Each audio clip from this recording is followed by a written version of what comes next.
La Comisión de Legislación General recomienda la aprobación del proyecto contenido en el expediente 18.151, Bloque Unión por la Patria, proyecto de resolución repudiando la visita al penal de diputados nacionales a genocidas y represores, con modificaciones en los artículos 1 y 2. ¿Algún concejal va a hacer uso de la palabra? Concejal Agustín Balba tiene la palabra. Bueno, muchas gracias. Porque me parece importante traer al ámbito institucional este tema. Parece importante traer al debate acá, al Consejo. Creo que este hecho merece, y por suerte como viene sucediendo, el repudio generalizado, categórico, por parte de todas las instituciones que conforman el sistema republicano y democrático a lo largo y a lo ancho de nuestro país. No alcanza con una expresión en las redes sociales, no alcanza con una expresión en Twitter o Instagram. La expresión tiene que salir de los cuerpos institucionales.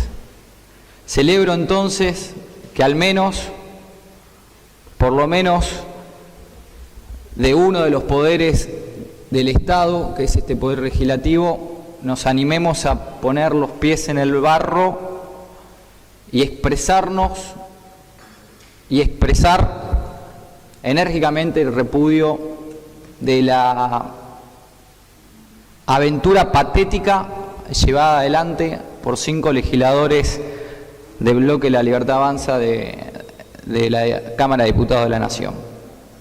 Este tipo de expresiones institucionales pone en evidencia dos cuestiones trascendentales para quienes ejercemos cargos de representación pública y para quienes tienen aspiraciones de poder. La primera es que desnudan los posicionamientos ideológicos y políticos, vuelvo a repetir, de quienes ocupamos cargos de representación y de quienes aspiran a cargos de poder.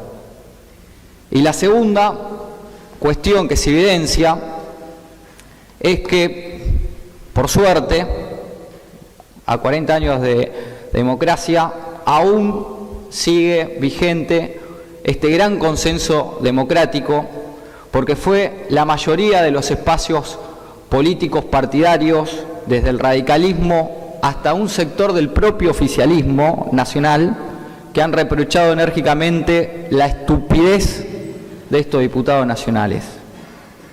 Y estos posicionamientos ideológicos y políticos tienen relevancia toda vez que en una democracia saludable la ciudadanía merece conocer cómo piensa y qué piensa cada representante. Y quien piensa que este hecho es una pavada, adelante, que lo diga. Y quien piensa que transar con genocidas condenados por delito de lesa humanidad es algo ético y ejemplar, que lo diga claro.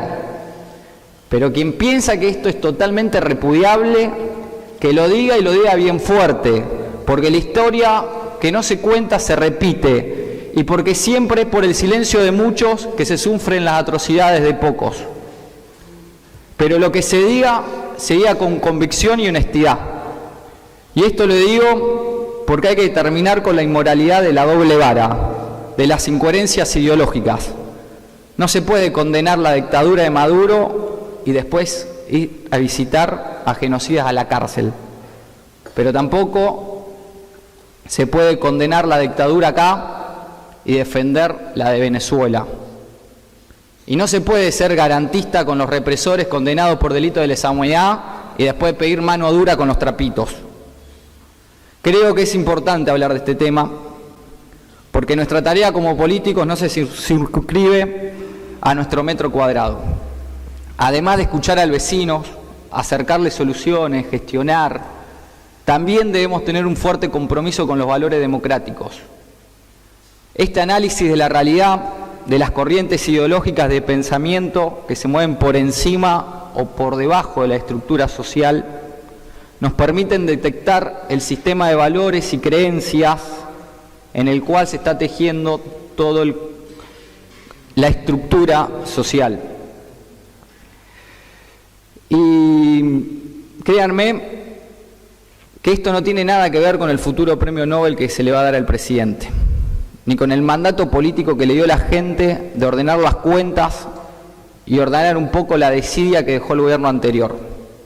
Esto tiene que ver con una íntima convicción por parte de un sector que hoy está en el poder, que está infectado con el germen de todos los gobiernos demagógicos, populistas y carismáticos, que es su tendencia al autoritarismo. Pero no nos confundamos, no es que este gobierno desea que este país lo gobiernen los militares, ni añore salir a torturar, matar gente y robarse a sus bebés, ni tampoco suspender las elecciones ni suprimir el Congreso, como eran las dictaduras del siglo pasado. Lo que sí añora es romper las bases del actual consenso democrático, fundado en 1983. Porque como todo gobierno autoritario, detesta a las minorías, a las disidencias, a las voces opositoras, y como pretensores dueños de la verdad absoluta, pretenden instaurar un nuevo poder hegemónico. Este gobierno tiene todas las características de un gobierno autoritario.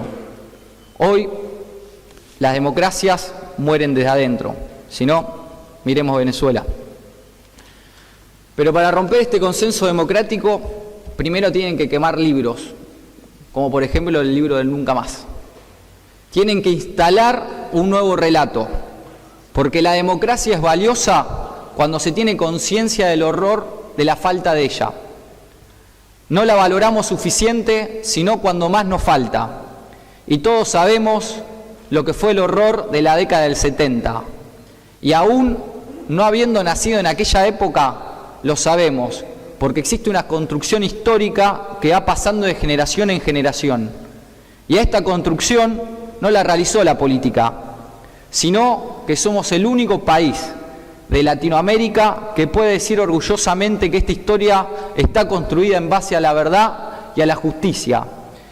Esta verdad se sustrajo del más oscuro y tremendo dolor de los testimonios de los cientos y miles de personas que fueron a declarar a la justicia y también, por supuesto, a la CONADEP. Dicho sea de paso, la CONADEP, ¿no? Que no, el peronismo no le integró. Y si algún despistado no está enterado de todo esto, les recomiendo que al menos mire la película 1985 o mejor, que lea los alegatos del doctor Estracera. Vuelvo a repetir, esta visita forma parte de una íntima convicción por parte de un sector del gobierno, porque la falta de conciencia del horror justamente vuelve a las democracias más frágiles. Y cuando detectamos estos tipos de corrientes ideológicas, es necesario encender las alarmas y activar los resortes institucionales para frenarla. Porque ya ha pasado casi medio siglo de aquel 24 de marzo de 1976 y las generaciones presentes son vulnerables a estos tipos de gobiernos autoritarios. Y en las redes sociales lo que menos circula son contenidos que inspiren valores democráticos, de tolerancia y de paz. Sino más bien circulan todo lo contrario.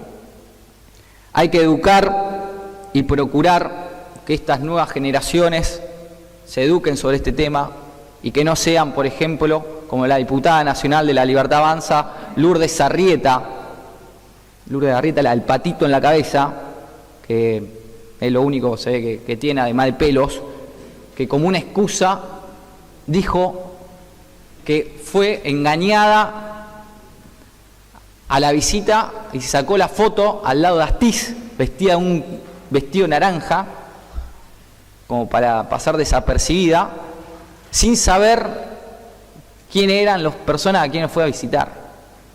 Bueno, avísenle a Sturzenegger que esta chica no pasó el examen de idoneidad para ser diputada de la Nación, por más que haya nacido en el 93.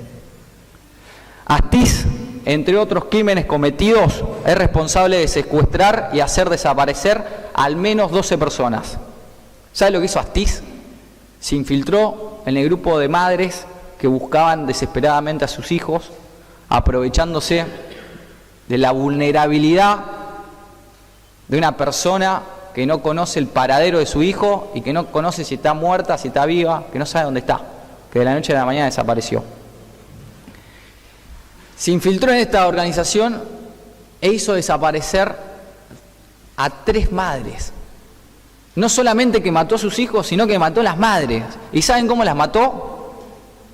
Las secuestró clandestinamente, las esposó, las subió a un avión y las tiró al mar de al menos 5.000 u 8.000 pies de altura. Este fue Actis.